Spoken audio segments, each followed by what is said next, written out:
Dans la synagogue de Capharnaüm, un homme avec un esprit impur déclare « Je sais qui tu es, le Saint de Dieu ». Marc 1, 24. Immédiatement, Jésus le fait taire. « Sois muselé ». Marc 1, 25. À la fin de cette journée inaugurale, quand sont récapitulés tous les événements qui se produisent avec Jésus, le récit rappelle la même obligation de silence. Il ne laisse pas parler les démons, car ils savent qui il est. Marc 1, 34. On la retrouve encore plus loin lorsque les esprits impurs crient « Tu es le Fils de Dieu ». Marc 3, 11. Il les rabroue beaucoup, qui ne le manifestent pas. Marc 3, 12.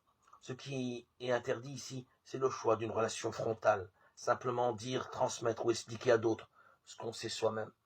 Mais ce pas en arrière n'est pas seulement demander à ceux qui veulent déclarer un savoir élaboré à partir de soi.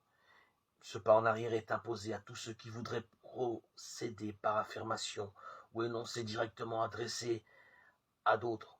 Lorsque Jésus relève la fille de Jaïr, il leur recommande beaucoup que personne n'en ait connaissance. Marc 5, 43. Quand il ouvre les oreilles d'un sourd bègue, tous ceux qui regardent reçoivent la même consigne. Il leur recommande de ne parler à personne. Marc 7, 36. Ne nous méprenons pas. Il n'y a là ni obligation de mutisme, ni invitation à dissimuler. Preuve en est donnée par la responsabilité que Jésus confère à l'homme lépreux qu'il a guéri. Il le jette dehors et lui dit « Vois, à personne, ne dis rien, mais va, montre-toi au prêtre, offre pour ta purification ce qu'a imposé Moïse, en témoignage pour eux. » Marc 1, 44. L'homme est envoyé pour que la nouveauté qu'il porte inscrite sur le corps rende témoignage à un vouloir de Dieu dont Jésus est pour toujours la révélation.